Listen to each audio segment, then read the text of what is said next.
844-967-2789, 844-96-PARTY. I cannot not laugh when you do that. It's easier to remember. I know, it's just party.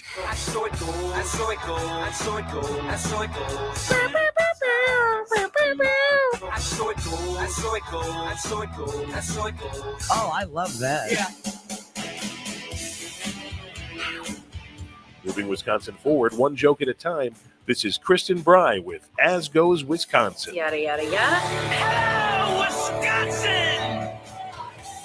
Hello, Wisconsin. Welcome back to As Goes Wisconsin on this Thursday, April 27th, noon lunch hour. And earlier this month, a powerful and shocking investigative report came out from the Milwaukee Journal-Sentinel about a young woman who died after reporting domestic violence and abuse many times to the Milwaukee Police Department. And there's been multiple. There was the original piece. I think there's been 6 or 7 pieces in conjunction with that. And it really showcases how people can slip through the cracks. And as far as how domestic violence victims sometimes don't know where to turn, even to the people who are supposed to be there to help. So our guest for this half hour is the investigative reporter who wrote the story and all the follow-up stories on Milwaukee Police Department's reaction, Ashley Luthern. Thanks for joining the show, Ashley. Thanks for having me, Kristen. So before we start, because I want to warn anyone who's listening right now that we are going to be talking about domestic violence, and if it's triggering, come back later because we have happier topics later in the show. But just want to give people a heads up as far as what the topic is at hand, and it can be hard for people to listen to. But I guess let's start because the piece is thorough. It's long. It is meaty. There's a lot to it. And so as far as for people who maybe missed it, what happened to Bobby Lee? Sure. So Bobby Lou Scheffling was mother of 2 boys. She lived in Milwaukee for the last several years of her life. In the summer of 2020, she began dating a man named Nicholas Howell. And he was not the father of her children. And that's relevant because later on, there'll be some questions as to whether or not their encounters were classified as domestic violence, because there are some strict definitions of what domestic violence is legally. And so they begin this relationship. And I do want to note that Mr. Howell has since been charged with homicide in her death. He has not been convicted. He has only been charged. He is presumed innocent under the law. But what happened in particularly the 10 months leading up to Bobby Lou's death last summer was that she and her friends and family made a series of reports to local authorities, both the Milwaukee Police Department, Butler Police Department, the Department of Corrections, because Mr. Howell was on extended supervision, and did have an open warrant for an unrelated offense in dating to March of 2021, when he was stopped and then fled a police stop in Germantown. And so even before Bobby Lou reports any domestic violence, he has 2 open warrants, one related to the fleeing, and then one that's for the Department of Corrections, also related to that fleeing offense. And so that's important to know because during Bobby Lou's encounters with law enforcement, she is asking for someone to arrest the person she says is hurting her. And she says, you don't even really need me. He already has these open warrants. You have a legal justification to arrest him. And so probably the very first incident that happened was in October of 2021. Bobby Lou was with her sister, Tia, who I interviewed extensively for this piece. And they were planning to go out for the evening. And Tia and her sister said Mr. Howell didn't want them to do that. And so he punches Bobby Lou and he hits Tia on the head with using a pistol. And so in that very first report, Milwaukee police officers come, they take a report.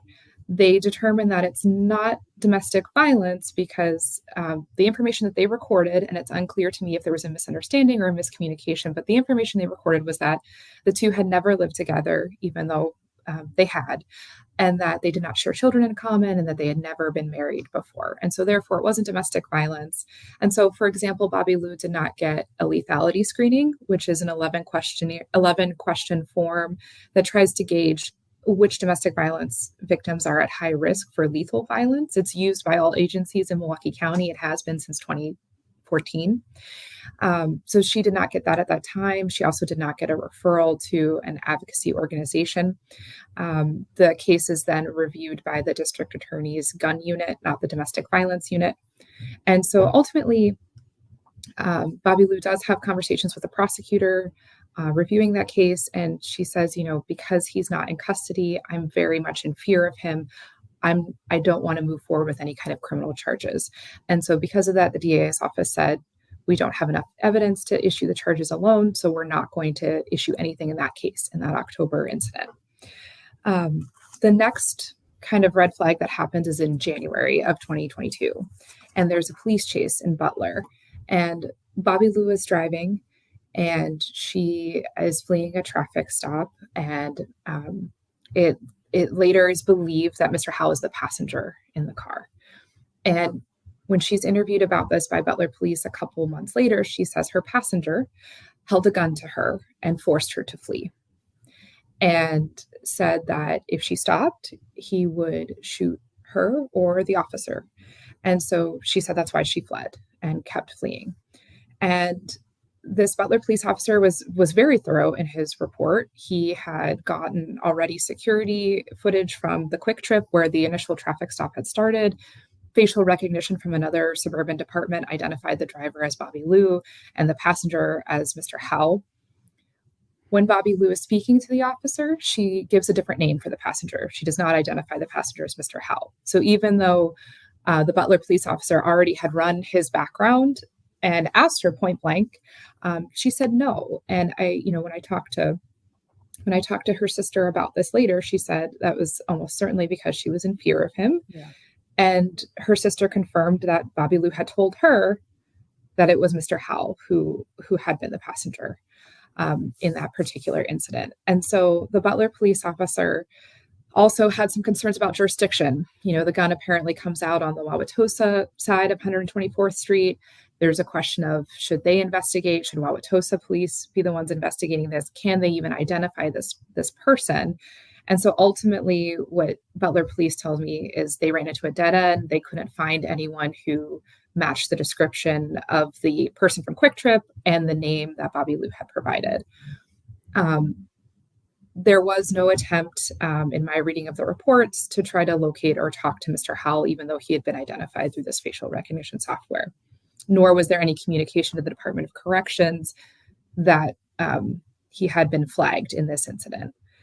And so things kind of go quiet for a while and start to ramp up in the last summer. So in June, her sister Tia calls 911. She says that Mr. Howell put a gun to her head, that she believes her sister's in danger. She asks the police to come. They do come. But, the call is connected. When they call back, Tia says, it's all over. He's gone. Basically, there's nothing for you to do here now. Okay. The officers do check on the address. No one answers the door. They do call back later. There's no answer. And so there's this 911 call, but there's no report filed because no one was being interviewed about it. In July, a 911 caller who is a friend of Bobby Lou's calls and reports that there's this, that her friend's boyfriend is hitting her. So the officers, this was something that I did not fully understand the scope of until actually the homicide complaint came out. Because from what I could tell was there was this 911 call and it was cleared as advised, which typically means officers haven't found enough information that a crime was committed. And so there were no related incident reports or anything like that. So I had initially assumed in my reporting that they hadn't found the 911 caller and that they hadn't made contact, but it turns out that they did. And there actually was body camera footage that is cited in the homicide criminal complaint. And it shows that the two officers, Milwaukee police officers, are talking to Bobby Lou and her friend. I've been told they speak very respectfully to her. I've not seen this body camera footage myself, but it captures Bobby Lou saying how scared she is of this person, of Mr. Howell, and that she really believes he will kill her. And it also records her saying that to her friend who was with her, and her friend saying, like, we're going to fix this. We're going to find a way out of this. And she just says, no, he's going to kill me. And so what MPD later tells me is that the officers did not file a report because there was no new information that a new crime had been committed on that date. And that's something that I'll be curious, as we'll talk later on. MPD is reviewing a lot of things. I'll be curious if there's any more explanation that comes out about that. There's also a second call that night. She does call the officers back again. She gets 2 other officers to respond. They also clear it with an advise because she said he was back and making threats. And so again, there's not a report made. And this can be significant because when officers are taking reports, they are looking back and trying to see a pattern of what's going on. And so they probably won't see those dispatch calls. Then on July 15th, she goes to District 3 to report an assault that had happened in a car. And the officer does take a report. He does send it to the DA's office. They do send officers out to 2 addresses to try to find Mr. Howell. But this was a notable interaction that I know we'll talk more about, where the officer appeared to dismiss her, and after she left, called her derogatory names. And there's one more call that happens, and she reports another incident of violence, and she again asks officers to arrest him. She screens really high on the lethality assessment. She says yes to every single question, meaning she's very high risk. And she continues to ask police, probation agents, anyone really, to arrest this person. Oh, such a heavy story. We're talking to Ashley Luthern, who is an investigative reporter for Milwaukee Journal-Sentinel, about her really powerful investigative report on a domestic violence case that she just outlined for us. And then when we come back, I want to talk more about the reaction since the story came out, because I think it shows a lot of gaps in the system as far as where things got lost. And also what this shows about what this sheds light on as far as a bigger issue, because domestic violence is a huge issue in Milwaukee right now. And it's such a huge part of when we talk about crime in Milwaukee, a lot of it is domestic violence. And so as far as what can be done to start protecting victims. And so we will be back in just a minute. This is As Goes Wisconsin.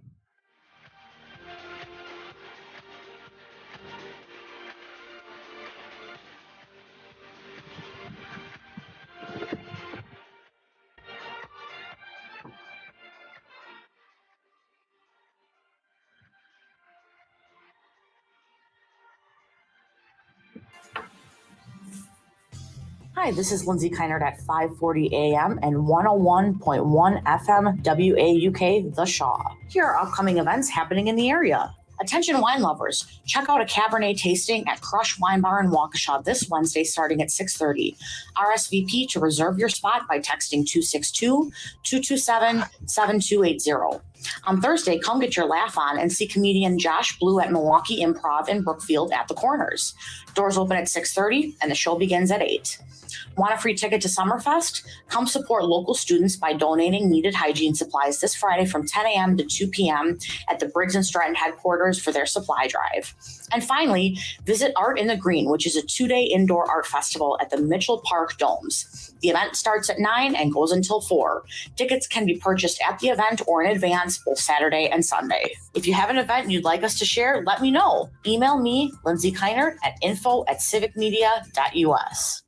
It's easy to listen to your favorite local radio station anytime. Download the Civic Media app from the Apple or Google Play Store, then listen live or whenever you want from anywhere for free. Weather brought to you by FreshFin, bringing you a fresh and healthy fast casual experience. Seafood, chicken, pork, or tofu. The bowl options at FreshFin are endless. Check them out at the corners of Brookfield, Bayshore Mall, East Side, and 3rd Ward, or online at freshfin.com. Here's your updated forecast on the Shaw. Mainly clear this afternoon with a high of 62. Winds out of the south, 8 to 15 miles an hour.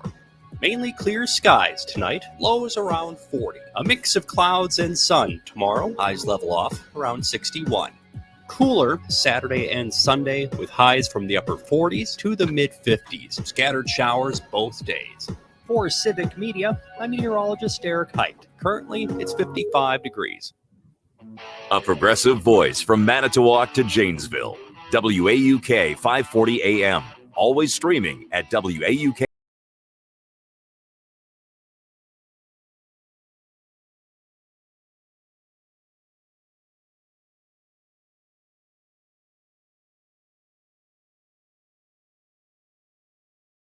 Jane Matnair, and we were talking to Ashley Luthern, who is a investigative reporter from Milwaukee Journal-Sentinel, about her, I guess, multiple pieces at this point, investigative pieces on domestic violence and the death of Bobby Lou Scheffling, and kind of the cracks she fell through when it comes to Milwaukee Police Department and other systems that she tried to report the violence to, and nothing was done, and not enough was done in time to save her. And so I think a lot of people were talking about this piece, Ashley, when it came out, because it is so shocking.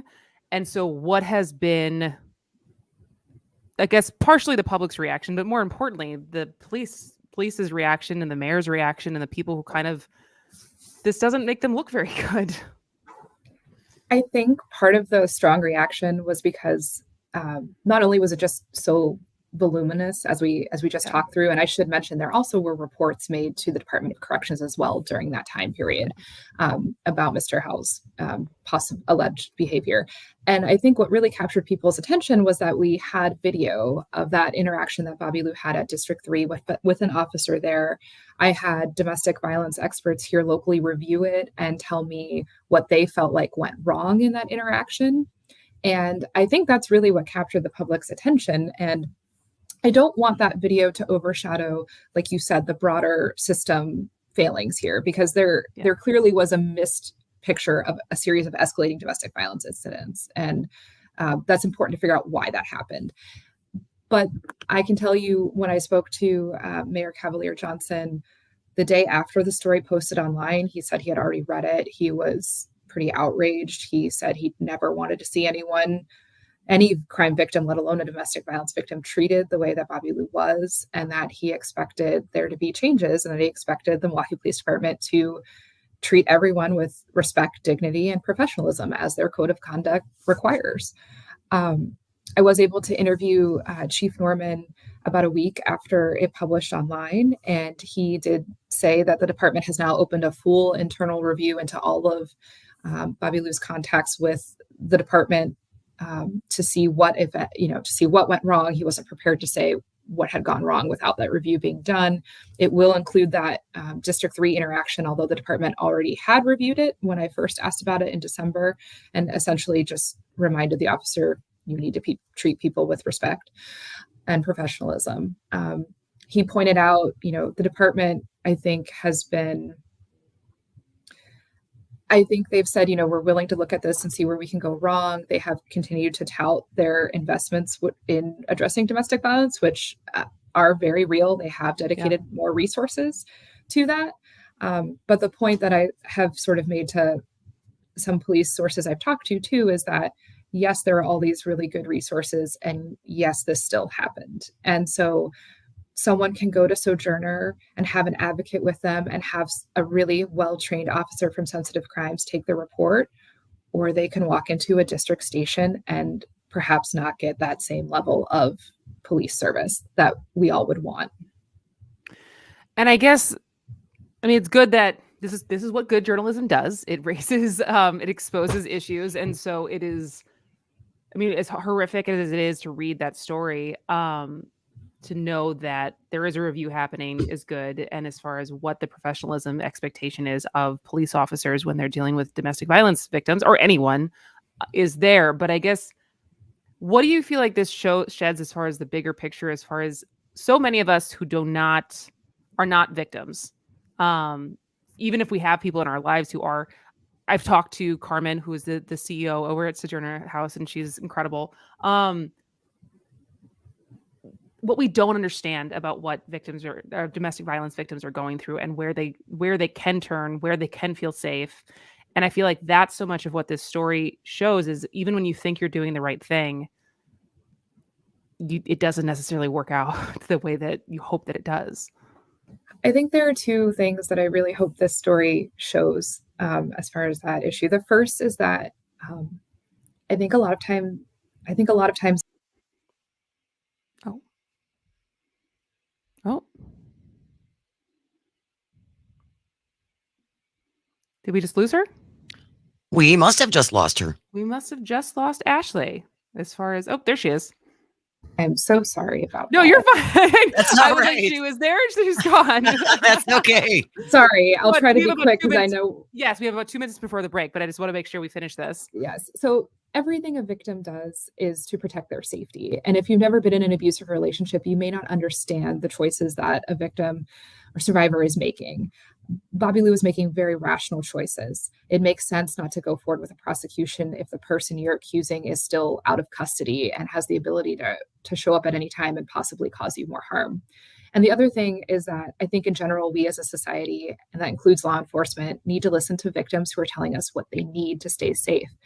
I think there's been a lot of discussion of making sure that there are more advocates available, and that's great and that's wonderful. And Bobby Lou had spoken with an advocate, but what she was asking, and which is different from many domestic violence victims, she was asking for someone to arrest this person. And I think it is important to, and while officers did check locations for this person, when they needed to find him the day after she was found shot to death, they found him. And so I think it's important to listen to what victims are telling you they need. That is a powerful way to end it, as far as they found him after the fact, but they couldn't find him ahead of the time. Go ahead. And Jen. for anyone listening who hasn't read the piece, it is remarkable. What a great job you did. Seriously, as painful as it must have been to report on, it's just so valuable, Ashley. So thank you for your work. Thank you. And it would not have been possible without Bobby Lou's family. And I guess just ending on, I know in the article there's links to resources that are available. Is there any off the top of your head that we'll also obviously put everything in our show notes for today, but anything that you feel as far as resources that you would tell people to go to? There are so many good resources in Milwaukee. Obviously, there's the Sojourner Family Peace Center. There's also weareheremke.org, which is a coalition of culturally specific providers, and the National DV hotline as well. Perfect. All right. Well, Ashley, thank you so much for writing this story and investigating this story and spending time with us today. Thanks for having me on. All right. Well, I'll take a short break, and when we come back, we were going to talk about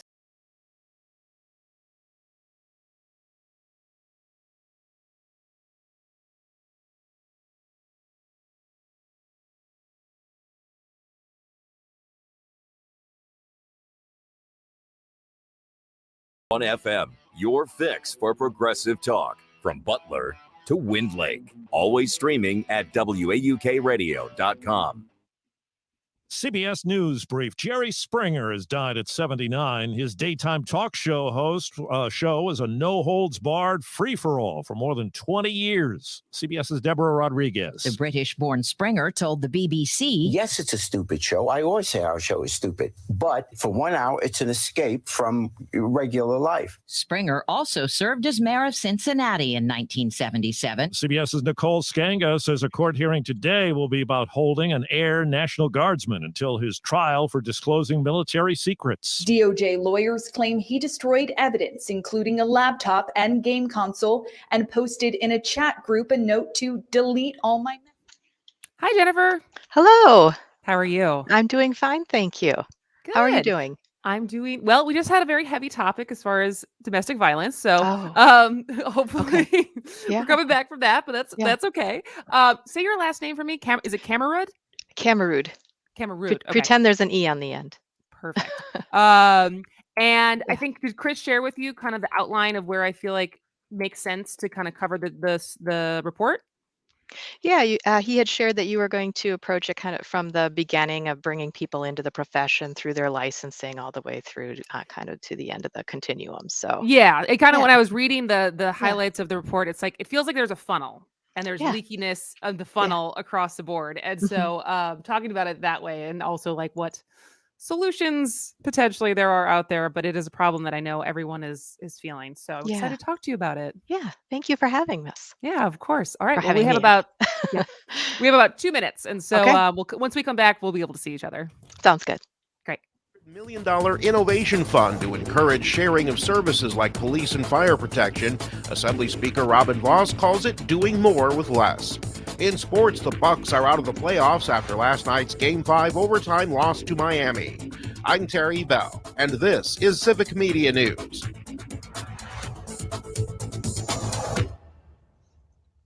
Direct from the Dairy State, it's Extra Sharp Weekends, a 3-hour block of Wisconsin-produced radio, Saturdays and Sundays from 11 a.m. till 2 p.m., featuring Raised in Wisco with Joel Clayfish and Danielle Fairman, The Cripescast with Charlie Behrens, and Under the Helmet with the Gravedigger, Gilbert Brown. Enjoyed by the slice or enjoy the whole darn block. Extra Sharp Weekends is radio so fresh, it squeaks. Listen in on the Civic Media Station or on the app. Ready for a journey to Flavortown? Head over to Roadhouse 66 Gas and Grill. They've been serving up the best food in Wrigleyville for 8 years and counting. From their famous smoked chicken wings to their tempura battered cheese curds, every bite is a trip to flavor heaven. And with hospitality that's second to none, you'll feel right at home. So why wait until after the game? Rev up your taste buds and join them at Roadhouse 66 Gas and Grill at 3478 North Clark Street in Chicago. Check out their menu on Facebook.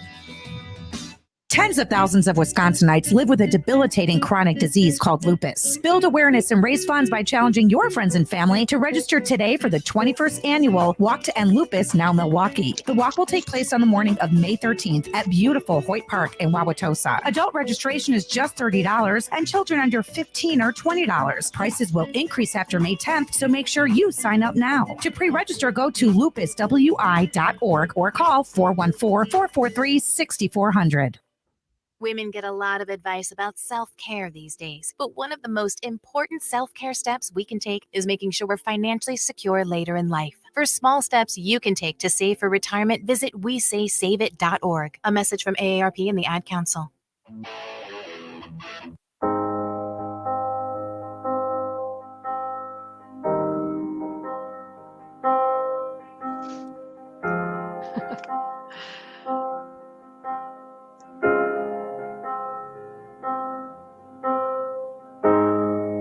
You're the engine. Welcome back to As Goes Wisconsin. I am Kristen Bry. She is Jane Matnair. And just a reminder quickly, on a good note, on a happy note, we're giving away Brewers tickets in the third hour of the show. And so stay tuned if you would like to go to the Brewers game tomorrow night at 7:10 p.m. for your chance to win. We will give that away in the next hour. But in this hour, earlier this year, the Department of Public Instruction released a new report on Wisconsin's teacher supply and demand called the 2021 Educator Preparation Program and Workforce Analysis Report. And here to talk us through some of those findings, since the teacher shortage is a very real thing that parents certainly know, but I think we all care about, is the Director of Licensing, Educator Advancement and Development team at the DPI, Jennifer Kammerud. How are you doing, Jennifer? Oh, I'm doing great. Thank you so much. And thanks for having me. Yes. And so I felt like we were going directly to the source, because I think, we've talked some about the emergency licensing when we talked with a representative from Wisconsin Policy Forum. But this feels like, when I was reading through the report and the findings, as someone who spent time in like marketing and sales, it feels like there's a funnel. Like there's a funnel issue as far as we have people who want to become teachers, and so they enroll in the EPP. Then they need to complete the EPP. Then they need to actually become teachers, and then they need to actually stay teachers. And at every level, there's trends happening. And so I thought we kind of would start from the top as far as in the last 10 to 15 years, what does enrollment of new teachers look like? Sure. So I should probably start with, there's two ways to come in and be a teacher. There's the traditional path, which most people follow, which is exactly what you just said, right? You enroll in a program and then you move through, you complete, you get a license. And the other way is really for those who already have a bachelor's degree and who are working on the job, so to speak, while they're getting their training. But in terms of the folks who are enrolling in teacher preparation programs, the numbers dropped significantly around, right around 2011, 12, right? You see a big drop happening and then it starts to creep back up. And that was a national issue as well. We saw all across the country a drop in the number of people going into education. I don't have the reason why that we saw that all across the US, but I will say the good news is that our enrollments are climbing back up. The bad news is they're still below what they were in 2008-09. Got it. And we are in the middle of a shortage. While we're doing better than some of our neighboring states in terms of our enrollment numbers, we're not doing as well as others in terms of completion numbers. That's another story. Mhm. In addition to that, we have a huge retention issue for those people who leave. And so you're right, it is an issue from how do we get people in and continue to get people in? How do we keep them in? We have always done a wonderful job preparing teachers in the state. We have a reputation. Yeah. And in addition to wanting to keep all of our teachers, states all around us and also beyond our borders come here trying to get our teachers because they're so good. Oh. And so we have a few things to think about when we think about people completing programs and then where do they go? I would love every person who completes a program in Wisconsin to stay in Wisconsin. I love Wisconsin. It's a wonderful state. I've lived here my whole life. But we have people, we have high flyers here and people know that our reputation precedes us. So we also have a lot of recruitment happening. And again, we have a national shortage, not just a shortage in Wisconsin. I had not thought about that as much as far as just people being poached. It's just the as far as like any profession, where do you want to go and live once you're graduated? And since we're very good at training teachers, they don't always stay as much as we would like them to. And so I guess, so to back up a little bit, as far as, so we said our enrollment compared to neighbors is good. What's going on with the completion rates as far as people starting the program but not necessarily completing it? Yeah, so what we saw that I mentioned earlier is good news is not only our enrollments climbing overall, but we have higher enrollments than all of our neighboring states. And so you would expect to see that we would also have higher completion rates because you have more enrollments, right? Yeah. So you're thinking, one thing leads to the next, right? But unfortunately, we don't. Our completion rate falls. Why does our completion rate fall? I'm going to say I have some thoughts, but we don't have hard data linking one thing to the next. I can say that in order to complete a program, you not only have to complete the coursework, right, and your field experiences, or what we call the clinical experiences, both pre-student teaching and student teaching, but you also have to complete any required tests. Now, the state of Wisconsin only requires one test. Preparation programs, different ones may require others, but as a state, we only require one test, and that is for elementary teachers, special education teachers, and teachers of reading, and that's something called the Foundations of Reading test. So until you complete your program, and that includes passage of that test, you can't be endorsed for a full Tier 2 license. We have a tiered licensing system in our state. So Tier 2s mean you completed everything. And so having said that, what is our passage rate on the Foundations of Reading test? Well, we do because we look at that in this report. And, it's 54% for first-time test takers. That seems like the California bar level. Like, it seems like very hard and low. Well, so we looked at that. Okay. So that test, we're required, so we did not develop that test here in Wisconsin. That test was put into law, and it is a Massachusetts requirement for licensure. And we were required to use the Massachusetts test along with a cut score recommended by the test developer, which in this case is Pearson. And so so I looked at Massachusetts since it's their test they developed, right, that we're using. And when I look at those who are taking the test multiple times to try to pass, our passage rate jumps up a few percentage points. So we're closer to like 58%. And then Massachusetts pass rate is only a few percentage points higher than that. So I'm looking at that going, okay, well, we have some issues here. It's not that we're not doing a good job trying to help students pass this, because Massachusetts also has challenges. So, I think in looking at the data, the concerns I have are multitude are many. One Yeah. is the passage rate and the impact that has on people who decide to keep trying to take the test, or do they persist in the profession? They can get a tier one license. That's I didn't pass everything, but I meet certain qualifications to be in front of people. But then you got to keep taking it every year, trying to keep that tier one license. So do you stay in a profession if you can't pass the test and can't get to your full license? I think about the barriers inherent in that test when we look at how people perform when disaggregated by race. We have stark differences. Yeah.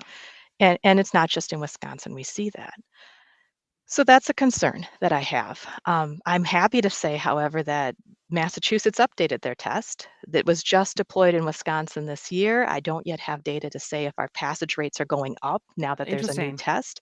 I've had some initial preparation programs say, hey, we're seeing better results. But until I actually have data, I won't be able to say much about that. But but that is a factor that would be impacting completion rates, though, for sure. And it may also be impacting retention rates. I don't Oh, it's because retention if rates as you're far as like a tier yeah, one teacher who is allowed to teach right, some things, right, but they have to keep taking this test. So then they're like, well, I'm just right, going to leave right. entirely. Exactly. Exactly. So that's one thing that is impacting completion. I also mentioned that, and again, I don't have numbers on how many people we're talking about in regards to this, but I also know that we do because of the shortage. We have a lot of districts who are seeing a lot of wonderful student teachers. And they're like, I know you need to complete your student teaching, but maybe you want to end early and we'll hire you. And then you can complete your student teaching later. So we do have some of those conversations happening. I don't think those are big numbers. I just know that Hmm. they're happening because I get the questions from people who are talking about this. But generally, the one big thing that I do know is impacting completion rates is that foundations of reading test. That's literally that. I mean, that's what I think of. I think of the California bar, and it's like it's Hmm. a really hard test that people who Hmm. have studied very hard for it are having a hard time and passing. And so we're talking to Jennifer Kammerud, who is the director of licensing, educator advancement, and development at the Department of Public Instruction, about Mhm. the teacher workforce, and kind of the different impacts Yeah. as far as recruitment, Hmm. retainment. And so as far as then moving down the Yeah. funnel, so past completion, and so you mentioned before, so as far as people who are getting their licenses but aren't Hmm. necessarily working as teachers, is that because of how many are leaving the state, or is there also just people who decide, I went through all this work, but I just don't want to go be a Hmm. teacher anymore? We've always been a net exporter of teachers. I have to Okay. actually survey, people to say, hey, see if I can find out why they're leaving. But it's a competitive environment. So Yeah. I'm talking to my colleagues across the country. I hear all sorts of different things that are being put forward, from higher salaries, right? Well, Yeah. to bonuses to come, payment of moving expenses, loan forgiveness. Like, these are things that are happening that all across the country in different states and different locations. Sometimes it's not a statewide initiative, but a county or local district initiative in different places. And they come and they say, hey, come to our state. And, when you're graduating and you're looking at what's in front of you, that's attractive, right? And Yeah. so, we're experiencing that. The other thing I would say is, sure, when it's hard to get to your full license, are you going to try to apply for and work on a tier one license, knowing that you're not fully licensed? It's a question. Of course, some people might be going to private schools, which is also very much a possibility because we only collect licensing data from public schools. Okay. So that would be all the public schools in the state, and then, of course, the independent charter schools. So those are all public schools under the law. That's where we're collecting our licensing data from. So if you're going to a private school, some private schools require licensure and some don't, but we don't collect that information. So then the last piece, and when we come back Yeah, from the break, I want to yeah, talk about kind of solutions and sure. where we're feeling the Hmm. most shortages, but Yeah, at least to finish the funnel. So then there's also highlighting how many teachers are staying past 5 years. yeah. So they are a teacher, they're a teacher in Wisconsin. And, I think I look back to some of the teachers I had, and I went Hmm. this in the Madison Public School District. And a lot of those teachers they had been there for a long, long time. They had spent their careers being teachers. My godmother spent her career being a fourth grade teacher. And that seems to be changing. And so is that similar as far as teachers leaving to go be teachers in other states? Or is it that more of a case when they've been teachers for a couple years and they're just leaving entirely? We see more of that. Okay. I mean, I think we might be getting close to a break, so I don't want to start. We'll get close to a break. And so, I want to Yeah. be careful because, as you said, there is data and there is surveying and anecdotes as far as why this is happening. And I think when we get back from the next break, we can talk more about that because it seems like there's certainly policy things that we could change. Maybe there's also attitude towards teachers things that Jane and I talk about a lot on this show as far as how we treat our teachers. But we'll talk about all of that on the other side of the break. Jane, do you have any questions before what we have left? We have a text that I want to come back with on the other side. We were talking again about teachers and education earlier in the first hour, and I think this comment is applicable for this discussion. So we'll come back. We'll come back with that. It's a good tease, Jade. So we are talking to Jennifer Kammerud, who is the Director of Licensing, Educator Advancement and Development at the Department of Public Instruction. If you have any questions or texts for her, you will maybe get to them, but we don't have a ton of time. 844-967-2789. This is As Goes Wisconsin.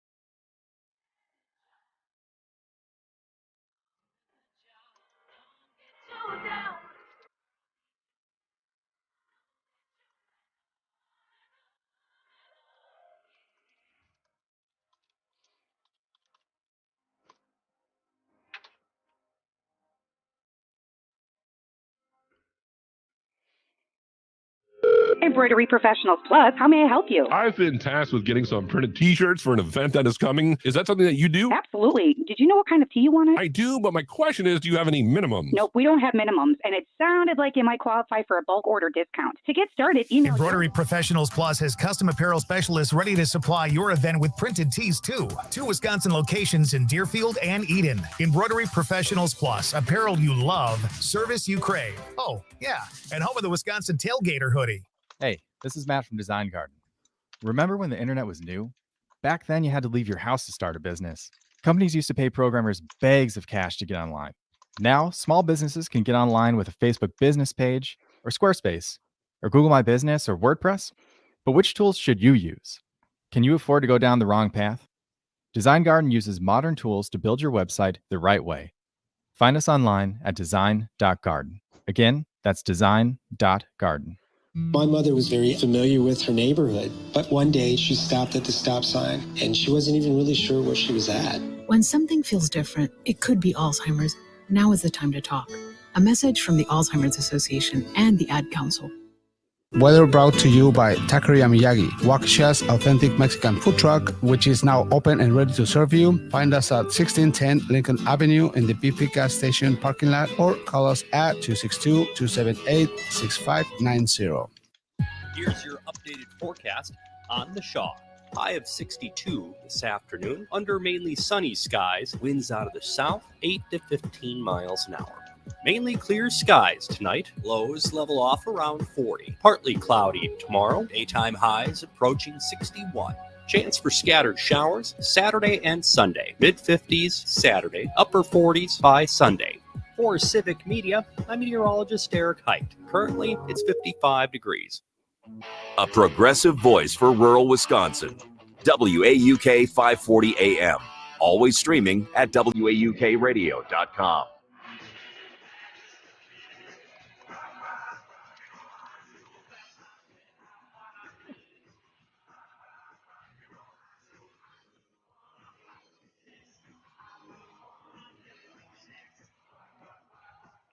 Welcome back to As Goes Wisconsin. I am Kristen Bry. She is Jane Matnair, and we are talking to Jennifer Kammerud, who is the Director of Licensing, Educator Advancement and Development at the Department of Public Instruction. We're talking about the teacher workforce and shortage that I know a lot of parents are feeling. And in the first segment, we were talking more about kind of where we're losing people. And now we might get a little bit more into why we're losing people and what can be done about it. But I know, Jane, you said that we have a text. 844-967-2789. You can always call or text. That's 844-96-PARTY. I think you're all old enough to remember, hey, teacher, leave them kids alone. Now, though, it is parents and angry random people that we need to protect our teachers from. Can't we just let kids be kids and worry about normal things like pimples?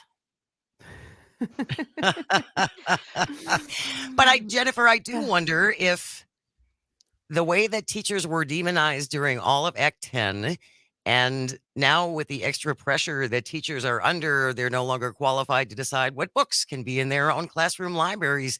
That doesn't seem like a very welcoming place to say, come and be an educator. It's great.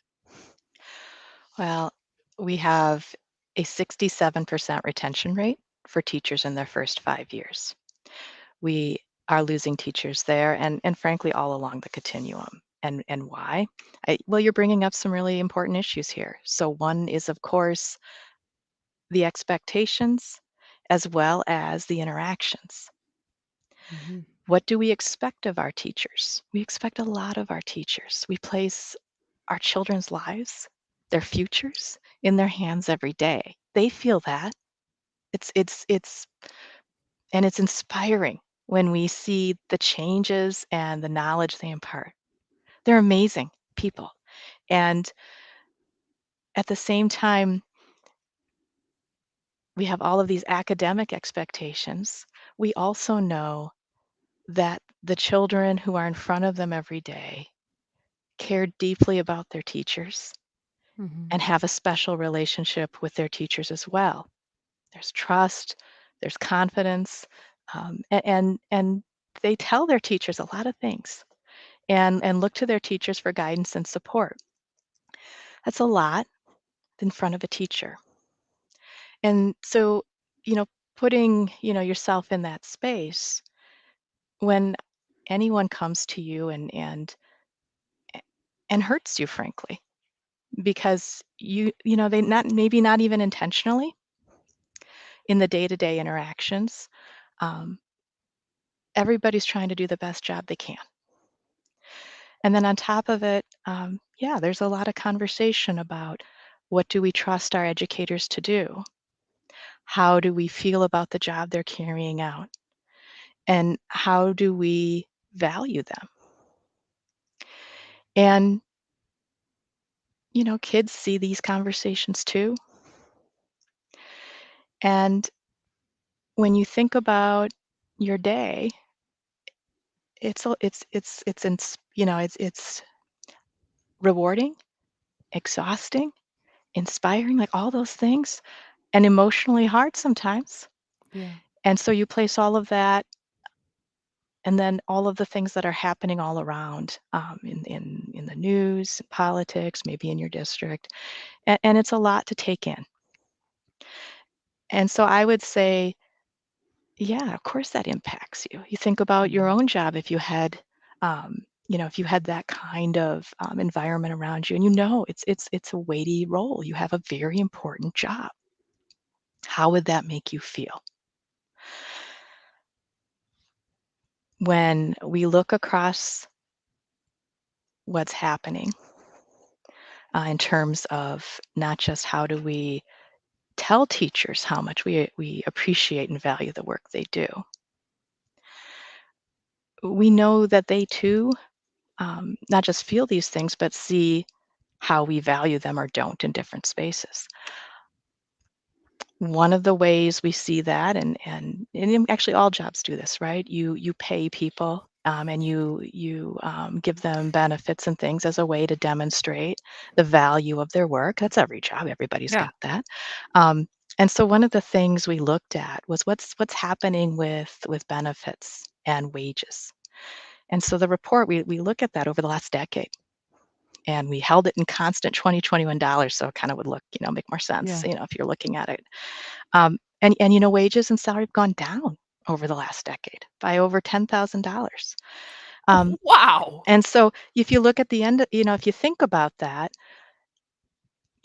of we know teachers love their job overall, that they're staying in it and they're doing this for a reason, right? Because it means something. Yeah. But at the same time, we also know that some of the things that we're hearing, and again, I don't have hard data on this. This is something we're going to be asking people, why are you leaving? Yeah.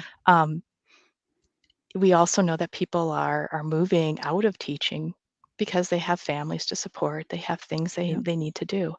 I know everybody would love to pay teachers more and reward them in different ways. I also know, though, that school districts are operate under revenue limits, right? They can only spend so much money. So regardless of how much money may be put in a budget for schools, they're limited in how much they can spend, and that gets adjusted in every biennial budget. So these are all conversations that I think are really important when we have the state budget every 2 years. Like, what do we think? A budget's about priorities and what we value across multiple different areas. What are we saying in this area? Yeah, absolutely. And I think I know I'm excited to maybe have some of the someone to come on, because I know in a lot of the public hearings that are happening right now with the Joint Finance Committee, people are saying this. They're saying fund our schools. It's like, let us pay teachers. And I think that we expect teachers to do so much just because of the sacrifice of, well, you wanted to be a teacher, and so why aren't you willing?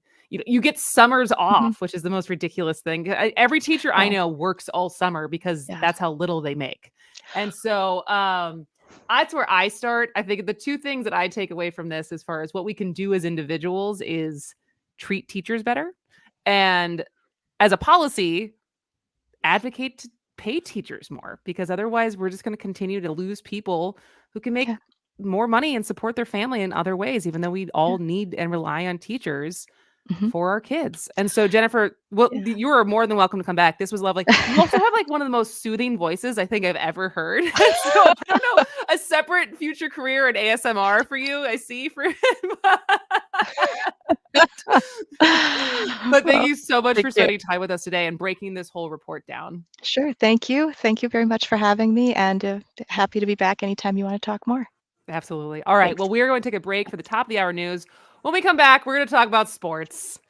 Not a great sports week for Wisconsin, but J.R. Radcliffe will be here from Milwaukee Journal-Sentinel, and we will break down the collapse of the Bucks, goodbye Aaron Rodgers, and the draft. So stay tuned. This is As Goes Wisconsin. Thank you. Bye.